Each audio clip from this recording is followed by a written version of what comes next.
samakuwar sareeya caalamka sunan bilay dhulkiisa samakuwar iyo bogaadi sugan hambalya suuban kugu salaame samakuwar geesiyaashii naftooda u sabteeyey qarannimada Somaliland geesiyaashii naftooda u sabteeyey qarannimada Somaliland iskooda dhowrsan kugu salaame samakuwar iskooda dhowrsan kugu salaame samakuwar guur sidee xambaarsan soo noqoshadiisa kalsoonidu mutaystay dastuurka kugu salaane midnimo walaalnimo gobonnimo midnimo walaalnimo gobonnimo islaamnimo kugu salaane saamiyo islaamnimo kugu salaane saamiyo samakuwar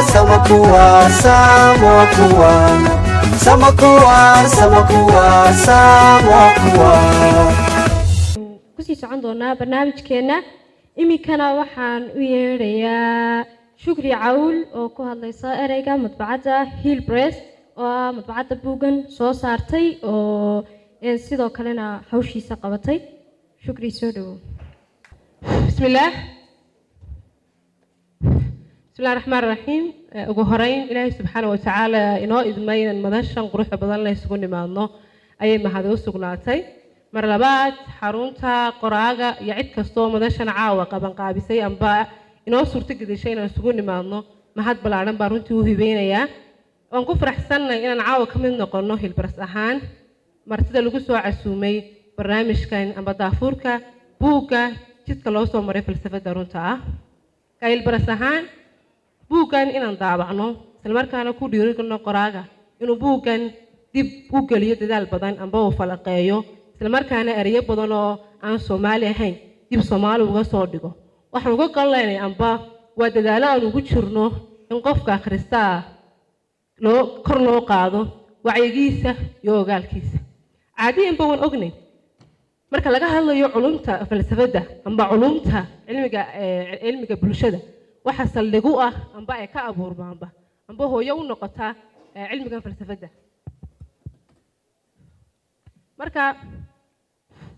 marka waan ku faraxsanahay inaan buugga runtii aan soo saarnay dad badan oo akhristayaalaana weli ma haagsana falaya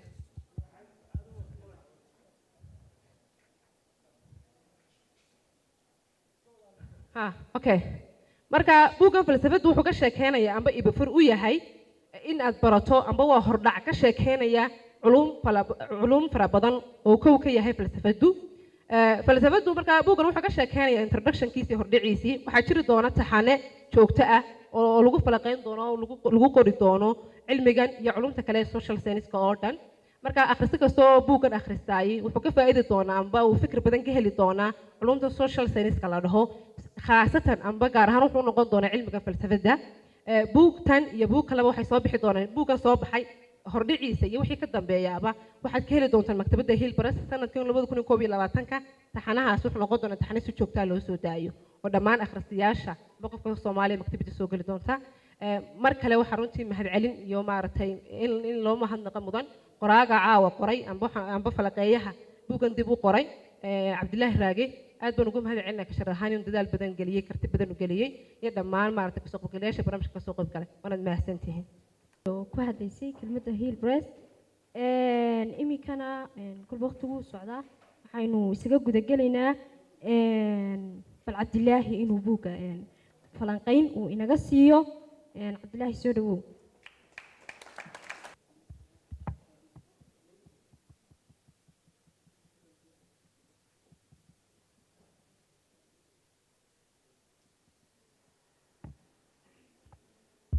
بسم الله الرحمن الرحيم. الحمد لله والصلاة والسلام على أشرف الأنبياء والمرسلين سيدنا محمد وعلى آله وصحبه وسلم. دمانتي وادي السلامي. أنت كسو قيب قشي برنامج كان أنت كسو شقي سيبا. بوغان أن عاو هرقيسا حرونتا دقن كي هرقيسا كده فرينو وعوان كيسو يهي أما مقعيسو يهي كده الله سومري فلسفة رونتا هرانا وو قرأي ولو بوغ أو أفروشا كسو من قوريي شال محمود عبد الدنكال الله نحريستو. waxa aan ku faraxsanahay inaan dadweynaha lagu ka soo qayb galay waxa kale oo aan ku soo dhaweynaya cid kasta oo maxaa ku dhahday nagu soo biiri doonta ama hawada ay nagala socota aan ku horeeyo mahadnaqyada oo degdega waxaan marka ugu horeysa u mahadnaqayaa xarunta daahfurkani martigelisay oo xarunta dhaqanka Hargeysa iyo hoggaankeeda shaqaalaheega iyo tiimka oo dhan si gaar ah waxaan u xuseeyaa jaamac Muuse jaamac gudoomiyaha xarunta dhaqanka Hargeysa iyo mashaariicda kale ee la midka ah oo isagu lahaa initiative-ka ama tallaabada aynu maanta isugu nimidnay iyo fikradeeda iyo dhiirigelinteedaba tiimkiisa iyo anigaba nagu dhiirigeliyeen si fiican barnaamijkan aan u soo agaasino jaamac barnaamijkan maaha ee hawlaha kale ee xarunta wado iyo waxaan wuxuu ku mahadsan yahay iyo platform-ka uu inoo abuuray ee caawa isugu nimidnay qolada labaad iga mudata mahadnaq waxa weeye shirkadda Hilbras oo Shukri iyo tiimkeedu ay nala joogeen Cabdiladiifina soo galay ma hubo dhammaantood waan u mahad celinayaa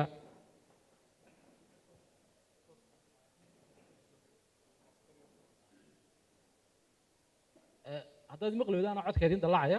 laakiin baalkayga daba dhacaya oo dhagiiga soo noqonaya marka aan ku soconno shirkadda Hilbras teamkeeda iyo tifaftirayaasha ka shaqeeya iyo farsamayaqaanka ka shaqeeya iyo artist-ka jooga dhammaantood waxaan uga mahad celinayaa shaqada ay ka geysteen buuggan oo aad u fara badnayd si gooniya waxaan uga mahadnaqayaa agaasimaha shirkadda Cabdiladiif Ismaaciil Cali oo maxaan ku rahdaa fikradda buuggan soo saarideeda dadaal badan geliyay waxa kale oo mahadnaq mudan oo aanan iloobi karin sidoo kale aan hoosteena ka xariiqay tahay dadweynaha buugga ku soo dhaweeyay sidoo mataqaana farxadda kale laabta leh oo inta uu gaadhay aan ka warhayo meelo badan oo ka dhacay fariimaha ka soo noqonaya maxaan ku rahdaa ammaanta loo jeediyey buugga iyo soo dhaweynta diiran ee la soo dhaweeyayba waan mahad celin inaan ka bixiyo ayaa waajibta haddii aan u gudagulo markaa bandhigan oo ah kii labaad ee buuggana ku daahfurnay magaalada Hargeysana ah kii koobaad isagoo kiisii koobaad aan ku soo daahfurnay magaalada Boorama bandhigii toddobaadadii soo dhaafay ka qabsoomay waxaan ku soo koobi doonaa si aan waqtigeedii ka cunin 5 qodob oo kala duwan qodobka koobaad waxaan ka oran doonaa qisada buugga dib ugu dhashay qodobka labaadna waxaan ka oran doonaa qoraaga buugga qodobka saddexaadna waxaan ka oran doonaa buuggu waxa uu ka kooban yahay qodobka afraadna waxaan ka oran doonaa shaqada aynu buugga ka qabanay qodobka ugu dambeeyana waxaynu ka oran doonaa maxaa nagu kalifayna buugga shaqadaasi aan ka qabanno muddo laga joogay imka 2 sano ama sanad iyo badhan idhaahdo qiyaasta taariikhda si fiican uma hayo buuggani oo mataqaana in badan akhyaarta ku xidhan mataqaana daraasaadka Soomaalida ay ka warhaysay ahaana buug PDF mataqaana mararka qaar lagu helo tayadiisuna tayada PDF-kaasi ay aad u liidatay waxa uu soo galay sheekona dhex maraysay aniga iyo Cabdiladiif Ismaaciil oo ku la xidhiidhay dib u nooleynta dhaxalkii mataqaana Soomaaliga lagu qoray burburka ka horeeyay marka sheekadaasi baa keensatay inuu buuggan uu noqon karo tallaabada ugu horeysa ama buugga ugu horeeya maadaama koobnidiisa darteed lagu furfuri karo in dib loo soo saaro ama dib loo daabaco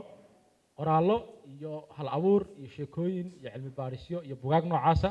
oo hore loo daabacay hal mar ama 2 jeer deetana suuqa ka baxay ka dhamaaday bugaagtaas oo haddii qorayaashoodii la helo ama maxaan ku rahdaa nuquladoodii la helo ay wacnaan lahaayeen dadka dib loola wadaago si fiicanna mataqaana ay u naaxin lahaa ama uga qayb qaadan lahaa kobaca wacyiga markii aan isla garanay ahmiyadda buuggaasi uu leeyahay waqti ayay qaadatay in la go'aansado in buuggan dib loo soo saaro shirkaddu markay go'aansatay waxa farxadii ahayd in aniga mar labaad igu soo celiso oo warkaada keenay shaqadeedana qabo ayay ahayd dabcan waqti dheer buu soo maray hawshana waan ka sheekeyn doonaa la soo marnay sidaas ayuu buuggan dib ugu dhashay marka sheekooyinka maqaaxiyaha lama dhayarsado waxaasoo kale ka soo baxa buugga qodobka labaad ee ka odhanaya waxa weeye qoraaga buugga oo jaale maxamed cabdilnukaal allah u naxariisto dabcan maxaan ku dhaha qof walba duruuftiisa ayaa qaabaysa laakiin sidaan mar hore sheegay oo meel kale aan ka sheegay maxamed cabdilnukaal wuxuu noqon karaa ama astaan u yahay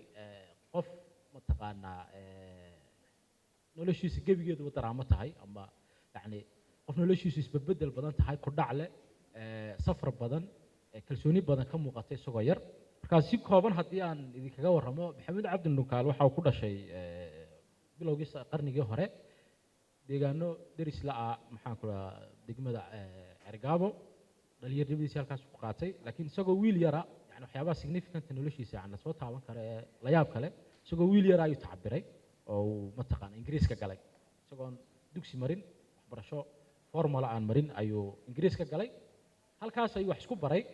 oo isagu wax isku baray sidoo kalena waxa uu la falgalay markiiba si degdega waxaad garan kartaa qof ka yimid deegaankaasi xilliyadaasi oo Soomaaliya oo ajnabi ka ingiriiska si degdega waxa uu la falgalay hirarkii fikir ee ka jira xilliga ingiriiska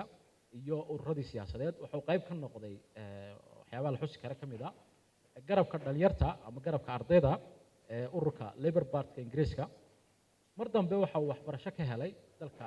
Soviyetka oo waaga cusbaa jaamacadda Moscow imika la yiraahdo waaga magac kale lahayd ayuu tacliin ku qaatay kontimeeyadii iyo bilowgii maxaan ku raahdaa lixdameeyada xorriyaddii kadib ayuu soo noqday maxamed wuxuu ka mid ahaa dadyoga saameynta ku lahaa saxaafadda ra'yiga siyaasiga wax ka qora sidoo kalena doodo siyaasadeed la gala xukuumadii xilligaa jiray waxa uu la jaan qaaday afgambigii kadib kacaankii ayuu la jaan qaaday laba xafiis oo muhiim ah oo ka dambe uu ugu ahmiyad badnaa lana odhan jiray xafiiska ideolojiyadda ayuu ka shaqeeyey qof wuxuu ahaa afkaarta u janjeera mug weynna u leh waxaa kaloo uu ahaa shakhsiyad maxaan ku dhahdaa astaan u ah ama noqon karta muunad u noqon karta dhaqdhaqaaqyadii fikir ee waaga soomaalida ka dhex jiray oo aan ku koobnayn kuwa aan hadda aynu la falgalno waxa uu isaga iyo rag badan oo kale dhaqdhaqaaqyo dhowr magac oo kala duwan qaatay axsaab kala duwanna aasaasay sidoo kalena saameyn kala duwan bulshada ku yeeshay ayay ka mid ahaayeen oo aan iskugu soo ururin karno dhaqdhaqaaqa qaybta ka ahaa bidixdii Soomaaliyeed bidixda ama laftiiska Soomaalida ayuu ka ahaa xubin muhiima uu ka ahaa xagga fikirka inkastoo aan position siyaasi qaban markuu xisbiga ku jirayna xafiiska ideolojiyadda oo afkaarta la xiriira ayuu ka shaqeyn jiray marka nolosha sida isku rogroga badan leh kumay dhammaanin deganaanshaha xisbiga waxaa ka mid ahaa dadyowgii hirkii taliska iyo markii ay isku dhaceen yasaariyiinta ama bidixda isku dhaceen dadyowgii kacaanka isku dhaceen ka mid ahaa sideetameeyadii buu haddana ka huleelay oo ka baxay dalka waxa uu qayb ka ahaa doodihii lagu aasaasay laba xisbi oo bidix ahaa oo kasoo unkamay yamanta koonfureed oo la kala odhan jiray xisbi shaqiila iyo xisbiga shuyuuciga Soomaaliyeed oo iyaguna sheeko dheer leh gabagabadii noloshiisa maxamuud waxa uu ku dambeeyay dalka ingiriiska oo macallin ka noqday marka noloshiisa ka soo bilaabantay kuranimadii maxaan ku dhahdaa baadiyaha Cergaabo waxay ku dambeysay inuu ku gaboobo oo ugu dambeynna Allah u naxariistay ku geeriyoodo dalka ingiriiska shakhsiyadda noocaas ayaa buugani lahayd soo saartay maxaan ku dhahaa inay fikradiisa lahaato maxamuud haddaad ila garateen yani waxaad sawran kartaan jawiga markaa uu buugani ku soo baxay marka aan taariikhdiisa idinka sheekeeyo shakhsiyad xamaasad qabta fikradna aaminsan fikraddaana xamaasad dheeriya u qabta oo aad ugu qanacsan buugani intaan ognahay macluumaadku way iska daba yimaadaan intaan ognahay waa buuggii ugu horreeyay markii farta la hirgeliyey Soomaali loo soo turjumo turjumaadiisu ma ahayn turjumaad toosa oo maxaan ku raahdaa buug kale la raacay alfilaaya sidoo dhamaystirnaa loo soo turjumay laakiin jaalluhu wuxuu door biday laba buug oo magacooda ku xusan buugga Afruusha inuu nuxurkooda Soomaali ku qoro dhinac waa qoraal asala laakiin dhinacna waa turjumaad oo ma aha kama baxsana labadii buug sidoo kalena soo koobis iyo dib u qoris weeyey waxaan ka oran karaa buugga waxa ku qoran gudaheedii ugu tageedii ka sheekeyn maayo tafaasiisha alfilaaya intii akhrisayna waa ka warhaysaa laakiin laba shay baan ka oranayaa marka hore buugga hordhac buugta hordhac waxa ay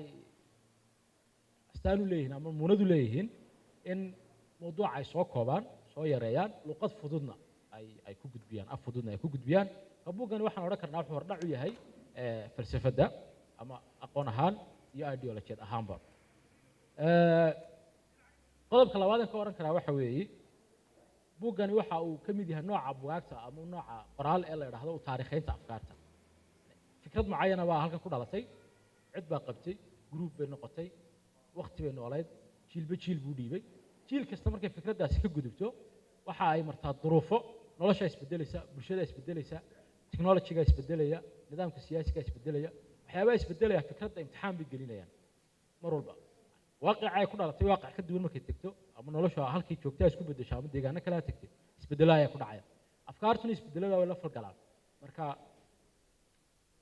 qofkii ugu horreeyay ama jiilkii ugu horreeyay fikradda dhaliyay jiilka ka dhaxla ee ka dambeeya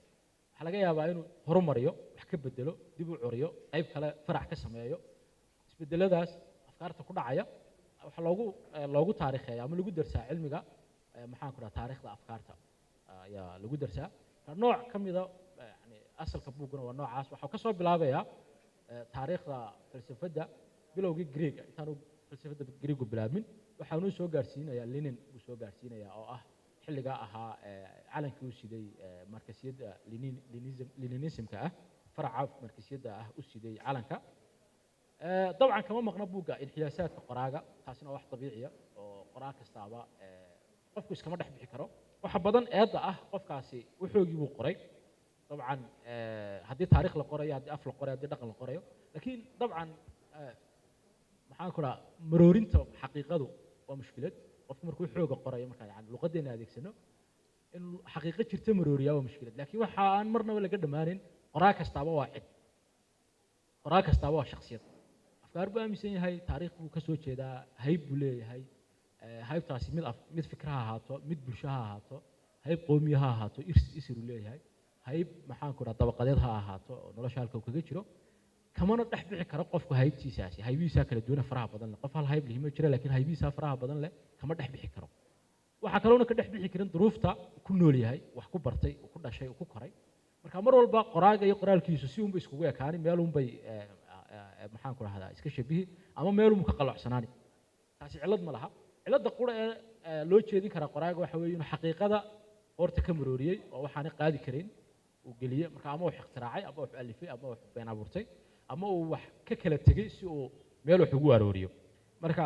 labadaa erey buugga ayaan ka odhanayaa haddaan hore ugu socdo su-aal badan waxay kaga soo noqotay buugga waa la soo turjumay waa la soo minguriyey garanay laakiin buugga waa la hubiyey iyo waa la faahfaahiyey ama sidii markii ugu horreysay oo ku soo baxay waa la xaqiijiyey iyo waa la sharaxay maxay tahay halkanaan rabaa inaan kusoo koobo shaqadan waxay tahay buugtu waa noole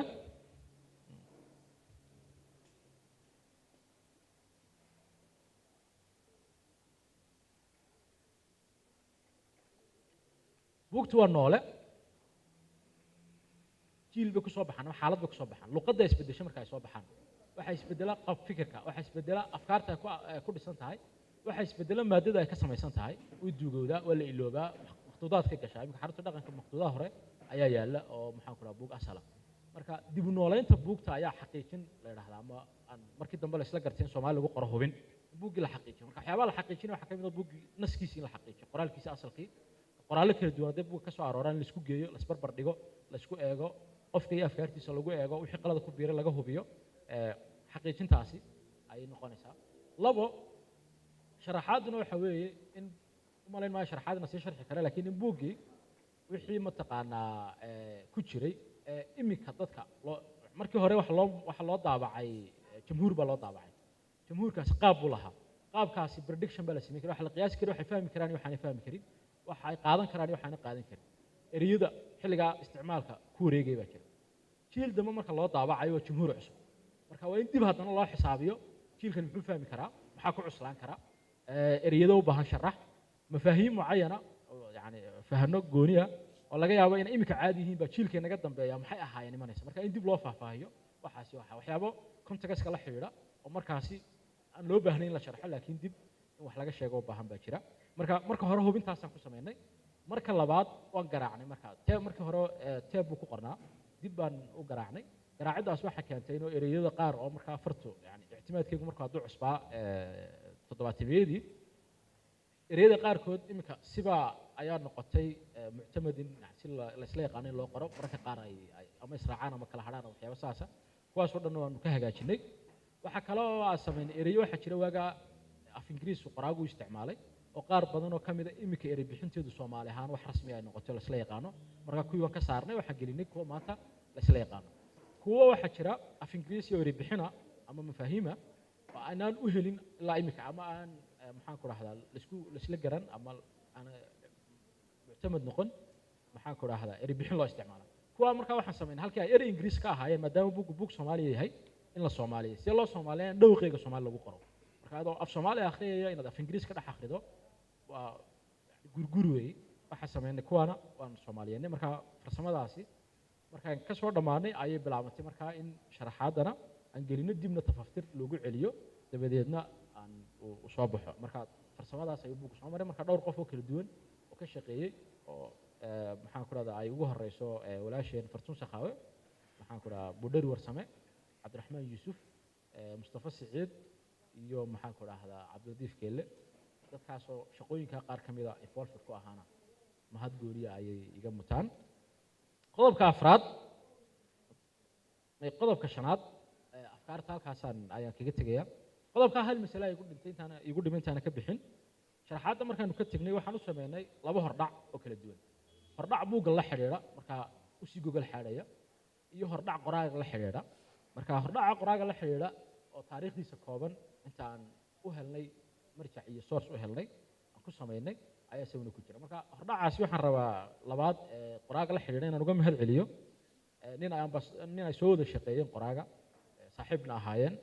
oo source-ka koobaad noo ahaa ambassador Aadan Muuse oo Soomaaliland u fadhiyo jira dalka Ingiriiska ayaan isagana uga mahad celinaa qodobka ugu dambeeya si aan u soo koobo hadalkayga waxa weeye hawsha inta leeg ee aan soo sharaxnay buugga wuxuu ka kooban yahay qoraaga dabagalkaasi dib u xaqiijinta sharaxaadda sheekada dheer maxayna geliyay aniga shakhsiyan waxa ay tahay saan meel kale hore uga sheegay hadda qaarkiin hore u maqleen yaan hadalkiiba lagu celcelinayaa ayna noqonin aniga shakhsiyan waxa ay tahay dhowr mushkiladood baa xaaladdeena dhaqan ama xaaladdeena thaqaafiga ka jirta mushkiladu waxa weeye waxaanu liqnay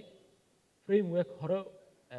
colonialism ku dajiyay isticmaar ku dajiyay oo ah noloshu waxay bilaabantay maalintii ninka cad Afrika yimid ama dunida saddexaad yimid taas markaa waxay bilaabaysaa yani sheekadeena oo fiirsa arrin kasta hadii laga hadlayo inagu de waxaan meynaan lahaan jirin dawladnimo la inoo keeno waynu galnay su-aashu waxa weeye ka hor dawladnimada si aan u nooleen nidaamka siyaasigiisu ahaa inagu waxba dee dhismi iyo cimaarada meynaan aqoone ribbaadiyin isku ahay masalada ah inoo markii ninka cad inoo yimid baynu nolosha bilownay oo fikrad aad u shaayaca aad mararka qaar soranaysa qofku wuxuu ka fikirayaa taqriiban inuu dadkani maalintu ninka cad yimid wixii ka soo daateen noloshooda sida ahayd siyaasadahaas oo noolaan dhaqankooda sida suugaantooda sida ahayd technology-goodu soo ahaa maxay wax ku noolaan maxay ku qabsan jireen technology wax lagu qabsado maxaan ku raahdaa cilaaqaadkooda xiriirada iyaga ka dhaxeeya dad iyaga kala ka dhaxeeya sida ahaa aqoontoodu sida ahayd maxay yaqaaneen maxay rumayntoodu sida ahayd marka aniga shakhsiyan fikradda koowaad oo mushkilad igu haysay ayaa waxa igu biirtay fikrad labaad oo ah in dadka imika cilmi baarista sameeya dadka imika wax qora jiilka cusub iyo jiilal waaweyn oo naga horeeyay qaarkood ay u dhaqmaan sidii imika iyagu seeska dhigayaan inaan waxba ka horreyn Soomaaliga horteed wax laga qorin cilmi baarista horteed wax laga qorin marka de wixii baan jirin oo qornay qofan ka warhaynba mesela fiilka ka hadlayo misalka arrimaha aad ugu soo noqnoqdo fikradaas waxa kamid ah haybta iyo identity-ga iyo waxyaabahaasi qof imika daraasad sameynaya wuxuu dhaqmayaa si aan hortii arrinka wax laga qorin waxyaaba ugu badan ee dadka Soomaalida wax dirsa iyo Soomaalida dadka dirsaaba ay ku daaleen masalada haybta ugu horeysa marka labada fikradood oo is haysta shaqo noocan waxay ku tahay aniga agteeda laf dhabar jabin bay ku tahay sababtoo ah waxa dib u nooleynaynaa yani fikradda aan ka fikiraya waxa weeye dib u nooleyno dib ugu noqono intuu doono quality-gu ahaado fikradda saa doonto u aaminsano ama ka soo horjeed ama ku qanacsano laakiin dib u nooleyno jiilashii hore waxay soo saareen ma nihiin dad mataqaanaa faqri dadyoga qaarkood haddii layna barbar dhigo waxba ma hayno dadyoga qaarkood haddii layna barbar dhigana qani baynu nahay dhaqan ahaan marka xaaladdeena inagoo qiimeynayna inaynu jiilkani u dhaqmin sidii uu isagu nolosha bilaabayo aqoonta bilaabayo fikirka bilaabayo caqliga bilaabayo garaadka bilaabayo qoraalka bilaabayo ibdaaca ama hal-abuurka bilaabayo marka buuggan iyo boqolaal buugo la mida oo sugaanta ah oo sheekafaneedda ah oo maxaan ku dhahdaa curiska ah oo maxaan ku afkaarta ah oo tasawufka ah oo fiqiga ah oo maxaan ku dhahdaa ii sheeg noocyada kala duwan aqoonta ah in dib loo nooleeyaa aniga waxay ii taagan tahay in afkaartaasi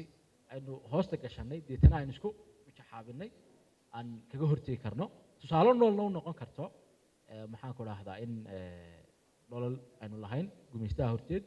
iyo dabadii iyo imikaba marna maynaa farabadnin noloshu marba siba u taallaa fikradda labaad ee aan ku soo xidhayo hadalkayga sidoo kalena aan isleeyahay shaqooyinka noocana iyo shaqadaniba qayb bay ka tahay anigana ii ahayd maxaan ku dhahdaa waxay hagayay waxa weeye afku waa xayndaab aqoonta isaga xayndaaba mar hadduu aqoonta xayndaabo waxa gudihiisa ku jira ay dadka afka yaqaanaa ama afka ku koray ama afka dhaqankooga ama afkooga yahay ay yaqaanaan sababtaas loo dhaafo afku waa dhaqan waxay dadkaasi yaqaaniin buu xambaarsan yahay ama suugaana ku xambaarsanaado ama mahmaha ku xambaarsanaado ama taariikha ku xambaarsanaado ama ogaal guud ha ku xambaarsanaado aqoonta dadkaasi iyo wacyigooga iyo ogaalkooga iyo thaqaafadooda iyo maxaan ku dhaha fikirkoogana ma horumari karo isma bedeli karo ma kobci karo ma ballaaran karo haddii aan afka gudihiisa lagu shaqayn marka shaqo kastoo af soomaaliga lagu dhex qabto noocay doonta ha ahaato waa kobac loo geysanayo bulshada see doonta quality-ga muxtawaygu ha ahaado masalada labaadna waxa weeye kobacaasi ma dhacayo haddii aanu rasaysan dhicin haddaan wax laisdul dhigdhigin yani ma dhici karto inaan jiil yimaado ama laba jiil yimaado aan wax walba dhammaystiraan marka bilow qolo walba qolo ku dul dhisto naqdiso ka dabageyso ka faa'iido ka dabageyso oo u dhismo maxaan ku dhahdaa jaranjarada aqoonta iyo wacyiga guud u dhismo afkaarta noocaas ah ayaa ahayd afkaarta nagu ilhaaminaysa inaan shaqo noocan oo kale qabanno waa idinku dheereeyay waan filayaa intaasaan kusoo gebagabeynayaa wixii su-aalaa ka imaada miiska iyo idinka iyo faallo iyo wax walba waan soo dhaweynaya aad baan u mahadsantihi wasalaamu calaykum waraxmatullahi wabarakaatu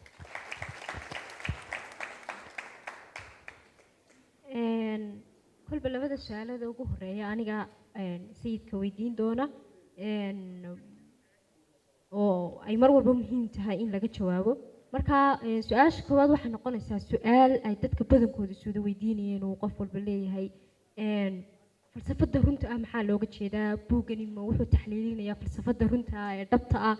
yacni waa su-aalay in badan ay dadku isweydiinayeen bal su-aasha koowaad inuu sayid su-aasha wax faahfaahina uu inaga siiyo baan rajaynaynaa su-aashaasi khadiijo ku timiday anigana dhowr jeer igu timiday waxa weeye maxaa looga jeedaa falsafadda runta si kale haddaan u dhigno qoraagu ma wuxuu leeyahay falsafadda runtaan soo helay oo falsafad runaa jirta falsafad runi ma jiri kartaa yani ciwaanka ayaa keenay baan isleeyahay su-aalaha noocaasa ciwaanku maaha buugga waxa ku qoran oo dhan ciwaanku buugga ma koobo uu ku tusaa uu ku soo jeediyaa wuxuu kaa siiyaa fariin waxaad ugu tegi karto sidoo kalena ciwaanku wuxuu yeeshaa maxaan ku dhahdaa macno sugaaneed oo maxaan ku dhahdaa sarbeeb ama dulxaadisa marka uu qoraagu u jeedo aanu saan u fahmayo jidka loo soo maray falsafadda runta isagu wuxuu aaminsan yahay marxism leninism taasaa isaga la saxsan marka wuxuu soo taxliilinayaa bilowgii ilaa jidka ay ku soo dhammaanaysay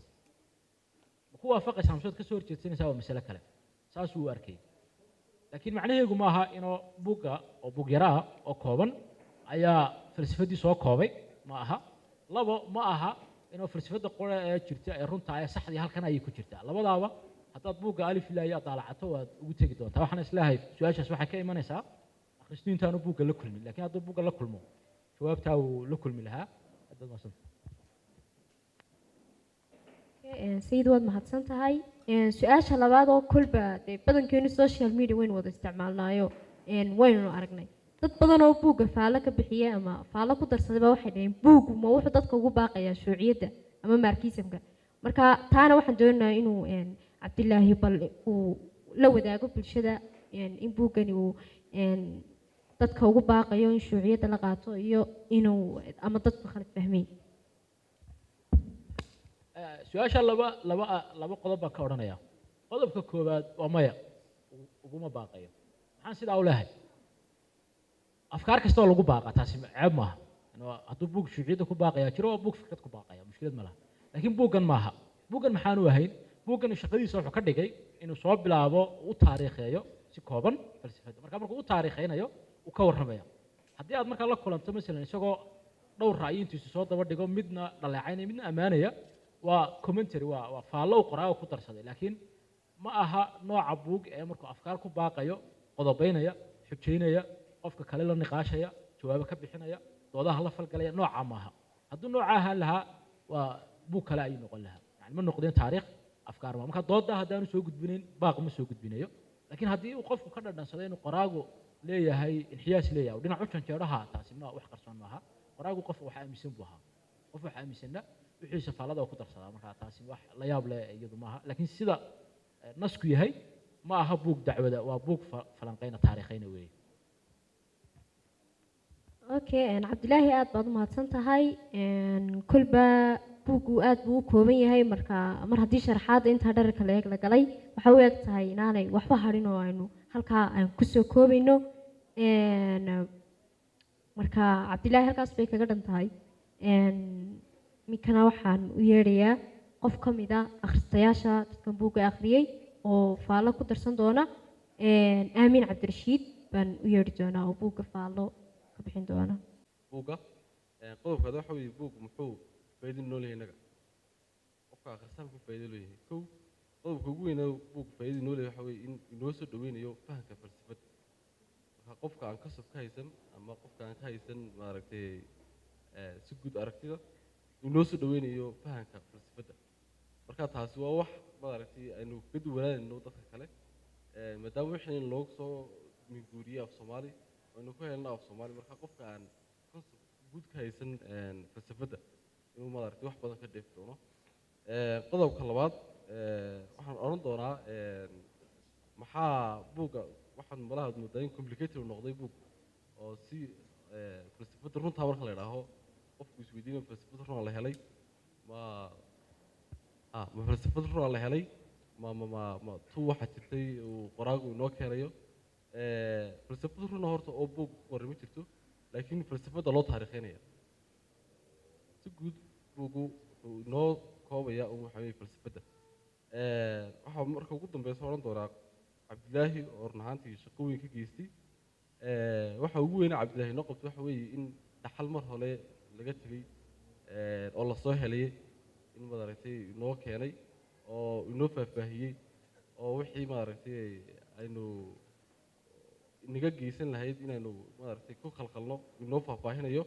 ayaan cabdilaahi oo mahadnaqayaa waxa ugu dambeysan odhan doona waxa weeye in aynu buugga iibsano aynu akhrisanno madbacadda hilibbarasna waanu mahadnaqayaa oo kaalin ka geystay turjumidda buwaagta iyo in dhalinyarada qoraayadaba ay dhiirigeliso waxaan leeyahay de buugga ha la iibsado mar hadduu complicated iyo noqdo falsafaddii runtii la isweydiinaya wadada falsafadda runtaa u tago adigu maaragtay wuxuu buug ku jira noo soo ogow wad mahadsantihin dhamaantiin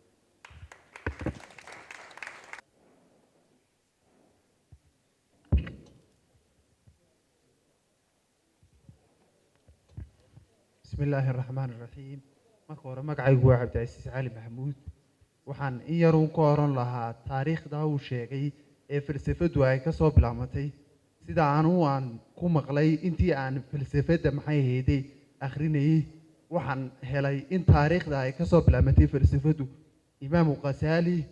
isla markaana uu ahaa imaam weyn oo u go'ay inuu wax baadho wuxuuna qoray kitaabkiisa la yidhaha ixyaa culuumudiin oo kaga hadlayo falsafada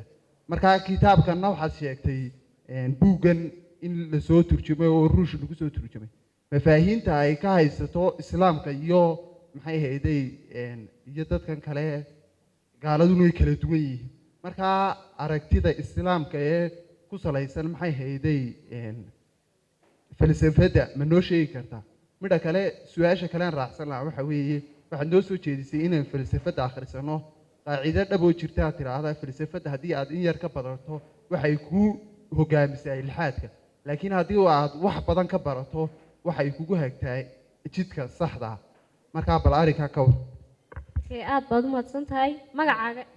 magacaaga su-aasha labaad ma fahmin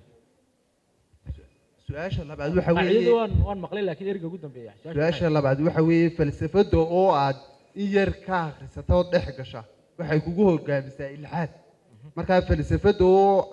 aad u barataana waxa weeye inaad ilaahay u dhawaato markaa haddii aynu orano falsafaddii ha la akhristo qofkii su-aalo badan baa kusoo dhacayo oo maxay ahayd waxyaabo badan buu isweydiinaya waxaasina waxaa laga yaabaa inay shaki ku rito midha kale markii aan akhrinayay imaamu qasaali waxaa dhacday isagoo imaam weyna inuu shaki ku abuurmo oo uu maxay ahayd shaki ku dhaco oo uu ka bixi gaadhayba maxay ahayd diinta islaamka xaadu gaadhay markaa ilaahayba haddana qalbigiisii sugay maadaamuu iimaan badan lahaa markaa falsafadda oo in yar la bartaa waxay keenaysaa ilxaad markaa balaarinka taas waa faalo markaa su-aal maaha فالله فالله magaca igu celi cabdicasiis cabdicasiis waaye okay cabdicasiis aad baad u mahadsan tahay iminkana qofkii faalo ku darsanayay qofkii su-aal qababa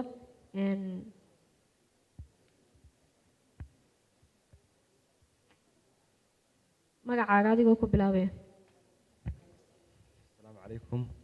magacaygu waa Khalid Cabdiwaaxid in yar dhowr minute baan buugga wahayo in yar eegay marka laba meelood bay sheedu qabataan xiisay waa eray bixinta uu qoraagu adeegsaday iyo xulashada erayada mid waa tii koowaad aan arkay waxay saabsan halkan inuu ka adeegsano saabsan ama aanu aan adeegsadaba saabsan Google wuxuu adeegsanayaa saabsan eray xurasho kale ah iyaduna inaga tusinaysa inaga waxna anu gaas ka hadlay inaga tusinaysa wuxuu adeegsanayaa bilmetal ilaa 3 goor buugo inaka isagoo ina iyo ka inoo kala jaray sad xustayna dhowr qoraa turjumaabaad carabka marisay kolka kulli howl dheer baad ka gasheen iyo dood bal naga dabageeyay eray bixinaha gaarka u ah ee inaan maalmaha aad ka soo nuqulkii hore asalka ka soo qaadateen iyo kuwa idinku ku kordhiseen bal halka eray bixinaha iyo eray xulashada buugga noogu noqda wassalaamu calaykum aad baad u mahadsan بسم الله الرحمن الرحيم waxaan ku yiri tir la faalo horta magacaygu waa maxamed cabdiraxmaan boos buugga waan akhriyay markii hore aan horta iibsanay aan arkaynay aan sii qaadanay Hilbrest iyadoo la taabicin baaba aheedo falsafada markaan arkay horaan ka sii qaatay marka waxaan la sharaxaday waaweyn bad ku tagiyo laakiin marka labada chapter la kala qaybiyay chapterka koowaad wuxuu ku saabsan yahay taariikh nololeedkii Jaale Maxamed Cabdi Dhunkaal iyo taariikh nololeedkiisa marka xaqa waxaan ku yiri dari lahaa inaad kulli marka tabacadan way soo baxay tabacada labaad xigashada aad ka soo xigateen resource kaliya oo ah usulkii fadhiyay wadanka Soomaaliland UK xaqa tixraac ahaan way yar kala fogaanay isagoo 5 sano ama ku dhawaad aanay is aragba tixraac ayna soo yar dhaweysaan oo laascaanood ama hooyadii walaalkii in adeerkii ku dhawaad sawirkiisii oo aad soo heshaan oo dadka soo jiidasho fiican bay u sameyn lahayd insha Allah baan filayaa faalada ku horeeya faalada dambe oraahda oranaysa falsafada yarna oo lagu lumaa falsafada badanna ilaahay baa loogu tagaa waxa qura ay tahayna ku bartaa waa inaad falsafada badsatoon ma aha inaad yaraysato inaad kugu dhiiri geliso inaad yaraysan oo aad badsato waa intaas masalada labaad ee ah maxaan ku raahdaa al-Ghazali dabcan faqiihna uu ahaa mutafalsifna uu ahaa tajribo nololeed jirib nololeed oo maxaan ku raahdaa iimaan iyo shaki iyo iimaan balana uu maray sooyaalkiisa in la akhristaan aan ku talin lahaa su'aasha uu Cabdicasiis weydiiyay ee ah aragtida islaamka ee falsafada horta labada ciwaanba laba ciwaan weyn yani falsafaduna wax weyn islaamkuna wax weyn kama dhamaan karnayna aan meel ku soo koobno labo aragti yani islaamka laftirkiisu mesela islaamka markaaynu ka hadlayno muslimiinta waa dad fara badan maxaa badiyay kala duway si islaamku u fahmeen ba kala duway shaafiiciyada xanaabilada maxaan ku raahdaa maalikiyada waa madaahib fiqiya ashcariyada maxaan ku raahdaa al-raayiga al-hadiiska maxaan ku raahdaa mu'tazilada maturiyada jahmiyada waa madhabiyo ama maxaan ku raahdaa aragtiyo aqadiya lahuudka la xiriira marka taaliftirkeedu noocan ma waa tafalsuf weey waa falsafadeen maxaan uga jeedaa falsafadeen inoo laga fikiro shayga la furfuro aragti laga qaato manhaj loo yeesho qaab loo fasiro qaab loo fahmo qaab loo la falgalo marka ay falsafadu tahay yani falsafadu ma aha tusaale ahaan xisaabtu waa qaacido مثلا قاعدة سؤال سو قادنا أفرت علامات ده جوه الرئيس حسابته وجه كشر كله فا يو قيبي نتيجة عيمة ويسمع لو أنا نبرس كوجه نتيجة كوسا بحدا لو أنا نبرس كوجه نتيجة كوسا بحدا نتيجة داسي ما ها يعني فلسفة النتيجة كوسا بحدا سما وقاعدة ده يعني علامات ده أو قيبي ده وبروسسك وفرسمة ده وطريقة وحسب بحوارك تمركا falsafad heblo wax loogu magac bixinaya markisiye loogu magac bixiyay markisiye linisa loogu magac bixiyay nooc walba yani waa natiijadu aragti processka laakiin ayaa falsafada manhajka ama halbeega ama dariiqa ayaa falsafada marka waxa saa u kala yani u fara ballaaran u kala badan hal mar intaan soo koobnay islaamku waxa ka yidhi aayar intaan idhaahno waa iska dhamooya madaahibta islaamkan kala qaadnaa maalan oo waxaan idhahnaa madhab heblaayo maxay ka qabtaa madhab heblaayada falsafada ka dhashay taa baan idhahnaa waan odhan karnaa ashcariyadu sidee u aragtaa maxaan ku dhahdaa maalan markisiyada waan odhan karnaa laakiin ma odhan karno intaan muslimiinta o dhan isku qabanno oo 150 aragtiyood oo kala duwana waxna wadaaga wax badanna ku kala duwan iyo madaahibta falsafada oo dhan ama aragtiyaha falsafada oo dhan oo 150 kun oo kala oo waxna wadaaga waxna ku kala duwan taas ku soo qabanno laba group madaxa isku gelino ma karno marka sidaa inaan u fikirno waxa ka fiican inaan tafaasiisha u degno madaarista u degno dugsiyada inaan u degno waan ku dheeraadaan filayaa khadar erey bixinada xulashada erey bixinada yani waa waxa weeye waa fiiro dheer ma ogtahay marka qaar waxa weeyaan erey bixinada macnaha ku fadhiya ereygu marna waxa weeye sidoo qaamuuska ku yahay marna waa sidoo mawduucan lagu darsay ku yahay marka mesela erey aad qaanuunka ugu tagto ama sharciyada fiqiga aad ugu tagto iyo isaga laftarkiisa sugaanta ugu tagto waa laba erey kala duwan labada meeloo loo isticmaalaya kala duwan waxa ay sheegayaan oo kala duwan madluulka waxa sheegayaana uu kala duwan yahay marka ereyada la xiriira mafaahiimta conceptska la xiriira wixii la isla gartay yani caan baxay in sida loo isticmaalo waa in sidiisa loo isticmaalo laano haddii haddana wax labaad laga daba curiyo waxay noqonaysaa inuu mafaahiimtii hore dhan laga soo guuro qoraalkii hore dhow macnaa beelo xarafku ma xukumo macnaha waxaa xukumo fahamka yani haddaan isla garanayna waxaas inuu macnaha leeyahay macnahaasuu leeyahay bas waa intaa ereyada kale ee la xiriira masalan kuwaad soo qabato kale sahabsan oo kale anu shakhsiyan sahabsan baan isticmaalaa dad badanna sahabsan bay isticmaalaa waxay noo dhaxaysaa 200 kun erey af Soomaaliya oo dhawaqa lagu kala duwan yahay ama qoraalka lagu kala duwan yahay oo la soo heli karo marka taas iyadu mushkilad ma laha yani anaa sidaa u qora khalad maaha 100 kun oo Soomaaliya saa u qorta sida kalena khalad maaha 100 kun oo Soomaaliya u qorta mushkilad ma laha yani aan ka baxno fikradda odhanaysa macnuhu waa hal qoraalkuna waa hal wixii kaa ka duwan waa khalad marka afka ka hadlayno afku fara badan yahay afkuna waa dadkiisa waa say u isticmaalaan haddii Soomaalida qayb ka mid maanta ereyga ay laba xaraf oo kale ku darto oo ku darnaya maxay imanaysaa qolaasaas aw tiraan weey yani authentic ma jiro inuu qof halkan soo joogsado ka fadwoodo afka inuu tan waa khalad tan waa sax ma jiro marka laakiin loo imaado naxwaha loo imaado rogrogitaanka ereyga loo imaado xeerasha suugaanta kuwaas xeerar leh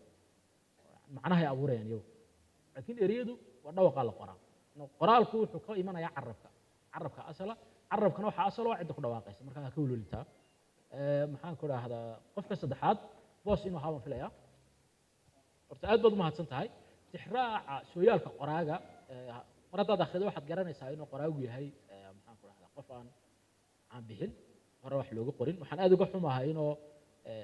cutubka yar ee kooban ee buugga ku jira uu yahay ilaa intaan ogahay qoraalka qura ee ku saabsan qoraaga aan heli karno marjacaan isticmaalnay ama masterkaan isticmaalnay ambassadorku haddaad qoraalka u fiirsatay kumay wada nooleyn un London oo qura muqdisho ku wada noolaayeen xafiis bay ka wada shaqeeyeen xafiiska masalan waxay ka wada shaqeeyeen bilowgii 69 ilaa bilowgii 70-aadii waxay ka shaqeeyeen xafiiska public relations ee golaha sare kacaanka ay ka wada shaqeeyeen markii dambena waxay ka wada shaqeeyeen xafiiska ideolojiyada saaxiib shakhsiya oo inkastoo u dhaxaysay laakiin isku xiga oo wax kala qaatan way ahaayeen oo sidoo ambassadorku sheegay uu ahaa maxaan ku raahdaa role model uu ahaa isaga iyo jiilkiisii rag badan oo lamida marka tixraacu waa qof aad xagga shakhsiyadan ugu dhow xagga fikirkana ugu dhow laakiin waxaan kula qirayaa inaan u baahannahay inuu daraasad gooniyo laga sameeyo tixraac badan la sameeyo qoyskiisa asxaabtiisii kale meeluu ka shaqeynayaan waa hawl ballaaran weeye marka hawl fudud maaha laakiin ciddii qabanaysa ku soo dhaweynaynaa haddaanu jaanis kala helno qabanaya ku faraxsanahay laakiin iminka intaan haynaa waa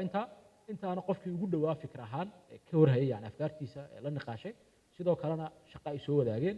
ayaan maxaan ku rahdaa ayaan ka xiganay marka ma yani kala go' ma jiro oo daakira xiriirsan weeye marka waxaan filayaa su'aalintaas ay ahaayeen haddii cid kale jirto marka koowaad magacaygu maxamed duse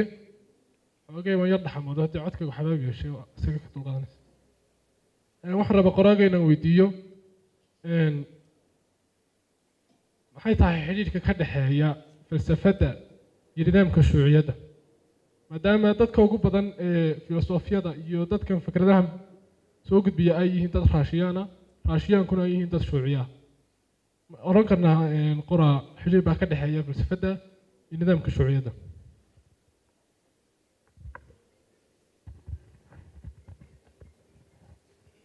kaloo su-aal qabta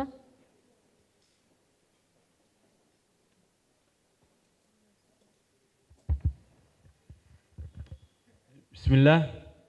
aad baan u salaamayaa qoraaga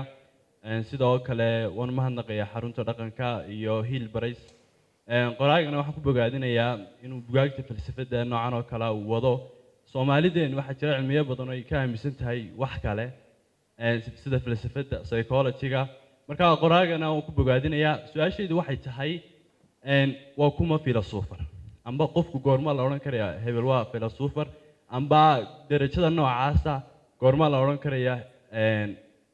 waa la gaari karayaa aad baan mahadsantahay aad buu mahadsan yihiin dadka kale ka qayb qaatay aan ku horeeyo duse ma oran karnaa ama xiriirka falsafada iyo shuuciyadda ka dhexeeya muxuu yahay waxaan filayaa inaan markii hore ka hadlay laakiin aan mar kale ku celiyo dhan kale aan ka eegno intaynaan shuuciyadda u gelin falsafada aan ku horeyno مثلا waxyaabaha ugu fudud ee falsafada lagu fasiri karo waxa kamid ah ilmuhu marka uu dhasho koro dhaqaaqo oo afbarta afbaradka iyo dabeecadda iyo dadka iyo dhaqanka wax badan buu baranaya marka waxa ku badan su'aasha wax walba ku weydiinaya waxna waa maxay qorax xagan maxay uga soo bixiyay carruurta xagee ka timaadaa marka la dhinto xagee la tagaa awoo xaguu joogaa kan waa maxay wax kasta oo uu nolosha la kulmo uu su'aalaya yani inuu barto raba oo ku cusub yahay nolosha yani inuu ku yimid marka macnaha ugu fudud ugu cad ee falsafada laga bixin kara waa xaaladaas waa ciyaalnimo joogta waa isweydiin joogta waa su'aal joogta waxa weeyaan maxaan ku dhahdaa waa rabitaan aqooneed oo joogta waa taa weeye wixii intaa ka yimaada baynu nidhi marka xaaladaasi abuuranto waa su'aasha waa jawaabta waa isku dayga fasirka isku dayga fasirka macnaheedu maaha inaad saxnaan doonto inaad qaldanaan doonto laakiin waa process weeye processkaasi natiijooyin buu dhalaa aan ku sharaxo tusaale innaga inoo dhowaa fahmi karno qur-aankaa soo degay nebi maxamed buu ku soo degay alayhi salatu wasalaam xadiiskaa la diiwaangeliyey waa hadalkii nebiga maxaa la sameeyey xadiiskii process baa loo sameeyey lagu kala saaro kee khaldan kee saxsan kee sixitaanka u dhow moogtay oo la xidhiidha dadka soo wariyey okay processkaasi xadiis maaha waa processkii xadiiska lagu kala saaray hadhow maxaa soo baxay markaa xadiis saxan iyo xadiis qaldan xukun baa soo baxay la saaro xadiiska okay falsafadana saas oo kale aan la dhaqmaynaa waa process weeye waa qaab fikir waa methodology waxa weeye waa manhajiyad waa process weeye shuuciyaddu markaa maxay noqonaysaa waa mid ka mid a falsafadaha jira madaahibta falsafadeed ee jira aragti qaab adduunka u fasiraysa aadamaha fasiraysa xiriirka aadamaha ka dhexeeya dhaqaalaha iyo samayntiisa iyo maamulidiisa iyo waxyaabo badan nolosha oo dhan marka labadani waa labo nooc ahaan u kala duwan waa kabaha iyo shaarka kabaha iyo shaarku nooc ahaan buu kala duwan yahay marka haddaad inaad dhar dusha wax ka xidhata rabto kaba xidhan maysid haddaad cagaha wax ku xidhata rabtona shaar xidhan maysid shuuciyaddu waa madhab waa fikrad waa aragti falsafaddu waa process waa dariiq waxa weeyaan waa manhaj isku nooc maaha marka capitalismka iyo socialismka oo iska soo horjeeda oo cagsi labaduba falsafado labaduba processkani marayaan labaduba waxay ka dhalanayaan qaab fikirkan labaduba waxay ka dhalanayaan maxaan ku dhahdaa su'aasha labaduba waxay ka dhalanayaan isku dayga uu aadamuhu rabo inuu adduunka fasiro inuu adduunka fahmo taasi ka dhalanayaan marka taasaynu falsafadu bixinaynaa natiijada dhalata waxaa loogu magac daraa cidda bixisa marka markii qur-aanku soo degay ee xadiiska la diiwaangeliyay alla kala xulay madaahib baa dhashay madhabkii dhashay shaafici baa loogu magac daray madhab kalaa dhasho axmed baa loogu magac daray madhab kalaa dhasho maalik baa loogu magac daray madaahibtu waa natiijo laakiin in la derso diinta weeye falsafad soo maa naska in la derso waxaan ujeedaa fiqi waa in naska la derso weeye saas oo kale aan fahmi karnaa marka ina caddahaan filaya iminka jawaabtu cabdicasiis aad baad u mahadsan tahay maxaan ku idhaahdaa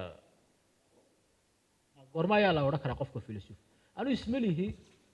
darajo loo dalaco filosof la idhaha baa jirta oo maalan jaamacadda dee waan dallacnaayo qofka waa bachelor waa master waa PhD yani waa process cad process cad مثلا shaqooyinka yani career oo la dalaco darajo la gaadho مثلا madaahibta islaamka مثلا madhabka shaacado ama dugsiga shaacado wuxuu leeyahay qaab culimadu u dalacaan ilaa uu gaadho aayatul la gaadho aayatul markuu qofku yahay wuxuu ka sheegaysaa heerka aqooneed uu ka joogo fiqiga jacfariga iyo madhabka imaamiga 12 intuu ka joogo ay sheegaysaa laakiin badi ma jirto aqoonta heer loo dalaco laakiin maxaa jira waxa isla yaqaanaan dadka mihnada ku jira kaba tolayaasha waxa isla yaqaano kaba tola xariif la yiraahdo jira dadka falsafada ku jira waxa isla yaqaanaan oo dadka mihnada ku jira la yiraahdo jira marka beer approving inuu dadka mihnada isla yaqaanaan marka haddii xaafadda ku soo saarto mushkilad baa jirta marka oo la iska ka soo saaro laakiin mid kale jirta oo aad saameyn ugu yeelatay taariikhda falsafada inuu maxkamadayntii maxaan ku raahdaa balaato iyo ardaygiisii diiwaangelintii uu geliyay qaabkii ay fikirka falsafada u saameysay waxa keentay inuu waxa lagu eedeeyay inuu ardayda ama maxaan ku raahdaa dhalinyarta reer Athena uu caqliga ka xumaynayo oo fikirka ka xumaynayo deetana waxa lagu xukumay inuu sun cabo ardaygiisii oo macallin weyn oo falsafadeed ahaa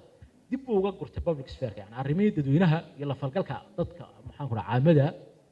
la doodidooda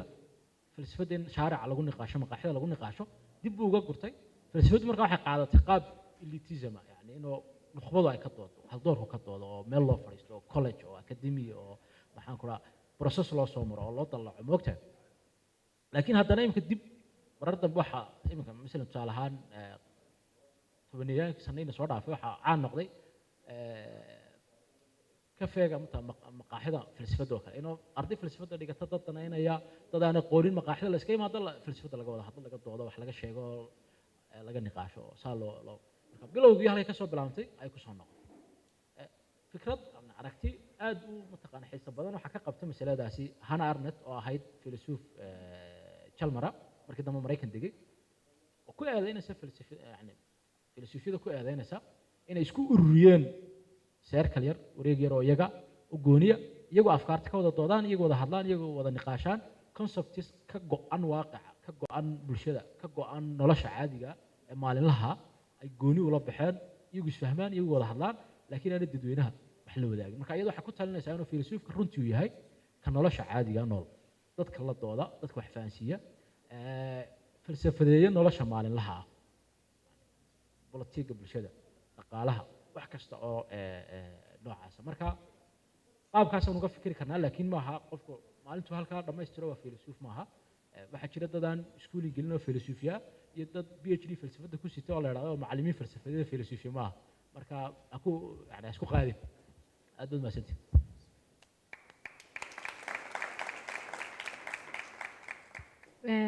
kulba waxa u egtahay inay su'aaluhu intaa inoogu dhan yihiin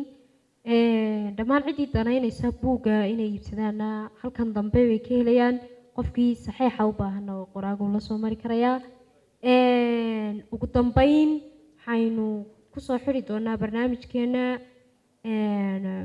gudoomiyaha xarunta dhaqanka Dr. Jaamac Muuse Jaamac oo kelmad inaga odhan doona buugga soo dhawow بسم الله الرحمن الرحيم had iyo jeer way adag tahay in buug la soo bandhigay oo qoraagii uu joogo oo laga doodo su'aalo la isweydiiyey laga daba tago inta badan caadina iima aha inaan maaragtay mikrofoonka xarunta qaato oon ka daba hadlo laakiin laba arrimood baan runtii u soo kacay waan ku talagalay anigaana weydiistay la ogolaaday inaan mikrofoonka qaato waxoogaa marka yar dul qaato waan ogahay dhaxan baa jirtay buugga waqti fara badan ma helin inaan wada dhammaystiro haddana dee waa buug kooban oo marka la furo dad saacad u fadhido aad wada akhriyi karayso laakiin waa buug siduu u yaryahay u baahan inaan lagu dagmin runtii caawa halkan waxaan ku arkay ama intii aan akhriyayay kitaabka galabta markii la keenay ha noqoto ama intaan imika halkan fadhiyey dhowr arrimood oo aad iyo runtii u qaaliya halkan dhowr cilmi baa isku dhex jira kitaabkani kama hadlayo falsafada inama baraayo laakiin sida ciwaankiisu sheegay wuxuu sheegaya jidkii loo soo maray xitaa dad ku noqoto buuggii hore ee allah u naxariiste maxamuud cabdi dhunkaal uu qoray falsafad gaara inooma sharxaayo waa run falsafada runta ah markuu leeyahay tuu aaminsanaa isagu buu inoo sheegayay iyo halkuu raacsanaa laakiin wuxuu inoo sheegayaa jidkii loo soo maray marka wuxuu ka soo bilaabayaa kuwo hore oo isagu qudhiisu aaminsan yahay inay qaldan yihiin oo aanay saxsanayn marka in la kala saaro labada jidka wax loo soo maray macnaha taariikhda waa adigoo ka sheekeynaya somaliland oo somaliland maanta sheegaya fikirkaad ka qabto iyo adigoo ka sheekeynaya fikirkii somaliland loo soo maray maanta halka la joogo marka labada wado waa kala kaan waxaan jecelahay dadka akhriyaya dee akhriyaba laakiin qolooyinka iminka qaadanaysa buugga akhriyaysa inay saa u fahanto aanay ka filin in buug laga dhiganayo falsafadda inaydan akhriyaysaan soo marka taa waxaan rabay inaan hoosta ka xariiqo laakiin aniga laba arrimood oo kale aada runtii ii xiise geliyey maalintii hore bandhigga bugaagta ee boram lagu soo bandhigay baan halacsaday buugga koowaad waxa weeyaan aan really waxaan ugu mahadnaqayaa Hilbras in ay qaadato jidka ah in dib loo noqdo oo wixii aynu lahayn oo arrin uu si aad u qurux badan uu halkan Cabdullaahi uga yidhi oo ah inaanaynu shalay dhalanin aad baan uga xumaadaa markaan arko in dad fara badan oo inta badan u badan ajaanib oo aan inagaba fogeyne Kenyaana oo markay yimaadaan u haysta inay ummadani dhalatay 19 hadday noqoto aqoon hadday noqoto fikir hadday noqoto maxaan ku dhahdaay jiritaan hadday noqoto aqoon waabuu sii fogeeyey markuu Cabdullaahi nagu yidhi xilligii ay ingiriisku yimaadeen iyo ay reer galbeedku yimaadeen laakiin mararka qaarkood sida dadka qaarkood ula dhaqmaan ummaddan dadkan taariikhda faca weyn leh ee aqoonta sare leh ee laga soo bilaabay xilligan xidigiskeenna iyo jidkeenna isku maamuli jiray aynu lahayn in laga soo qaado mad shalay dhalatay aad baan mararka qaarkood uga xumaadaa marka waa muhiim inaynu ku noqono aynu ku noqono wixii aynu u lahayn maxaan ku dhahdaay fikir iyo aqoon iyo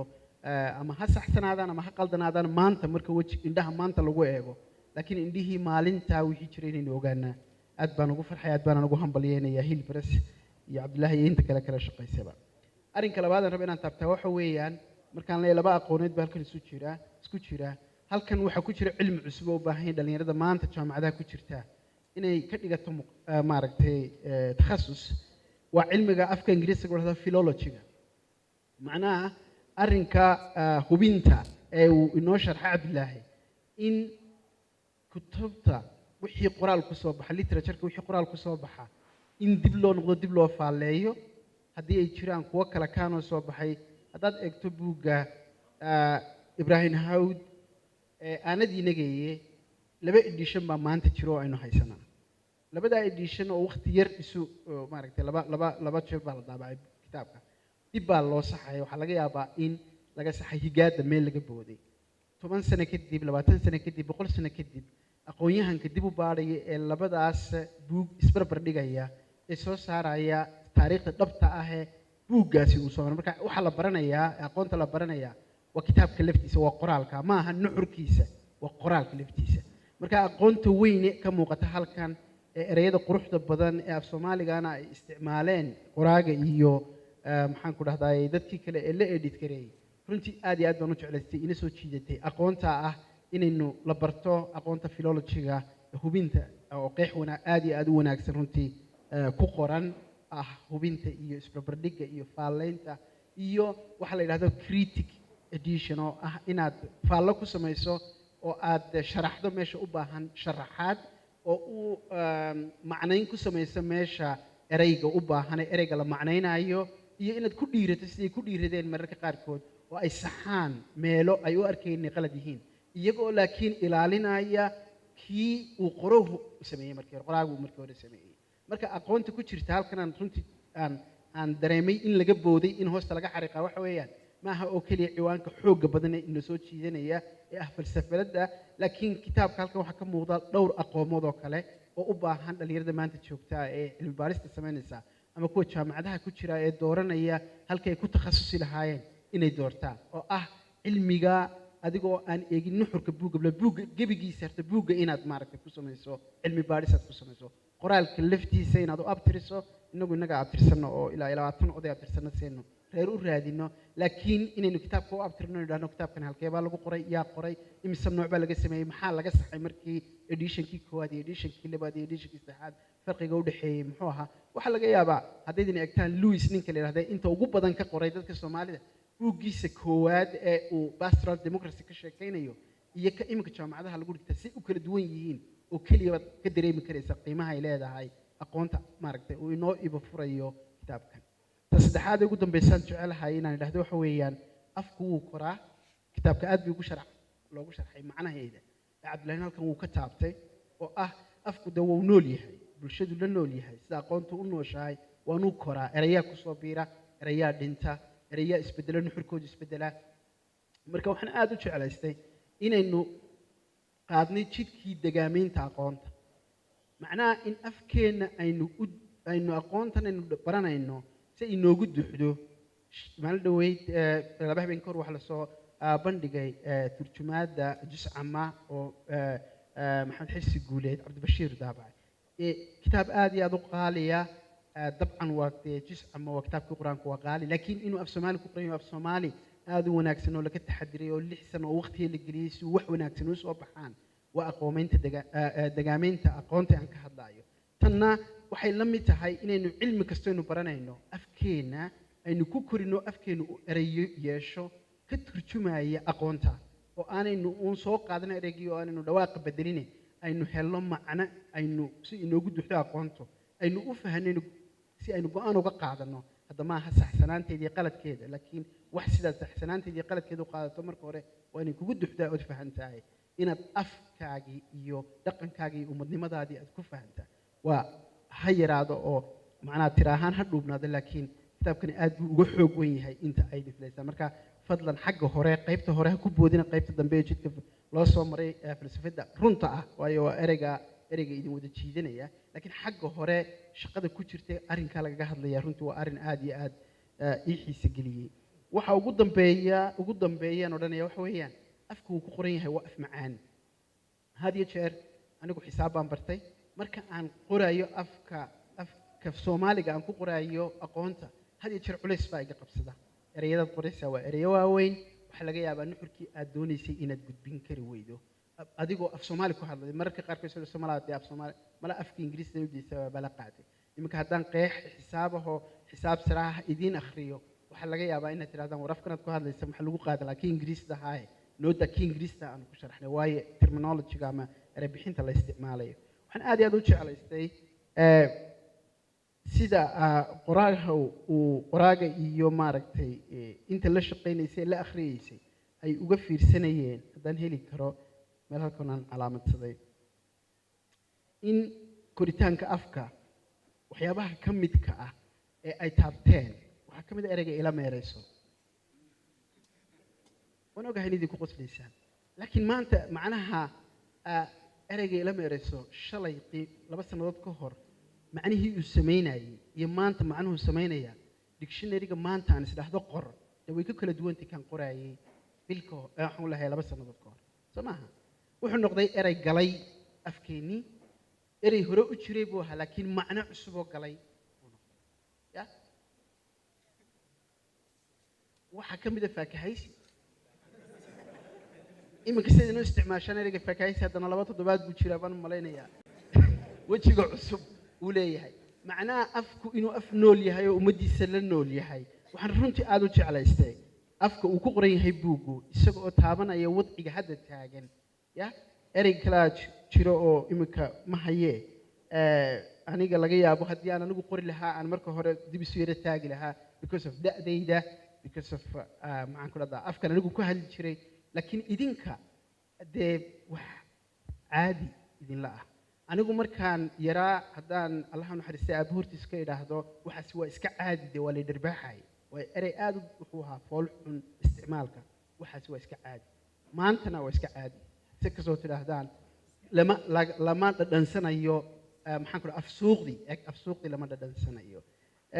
waxaa ka mid ah waxaa ereygii haddaan xusuustee buugga isagoo ammaanaya maaragtay qiimaha uu leeyahay iyo dhibaatada laga yaabo in lagala kulmo ayaa marka uu qaybta wanaagga sheegay wuxuu yidhi waa buugga si fudud u qoran oo aan akademig ahayn oo ku soconaya qof kasta laakiin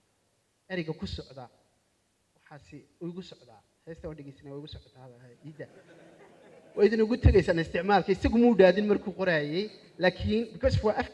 afkii maanta waa afkii sidii ugu quruxda badnaaye ay idinku duxaysay anigu ereygaas aan isticmaali lahaa kugu duxaya isaguna kugu socdaa buu isticmaalayaa maaragtay marka runtii saddex wajiyoon ka eegayba aad iyo aad baan u jeclaystay buugga aad baan ugu mahadcelinayaa maaragtay cabdullaahi raage iyo intii kale la shaqaysay inuu hirgalo aad baan runtii ugu mahadnaqayaa Hillbras inay qaadato kaalin aad iyo aad loo baahnaa bannaanayd qiimo leh dhiirigelinayso qof kastoo doonaya deegaameynta aqoonteenna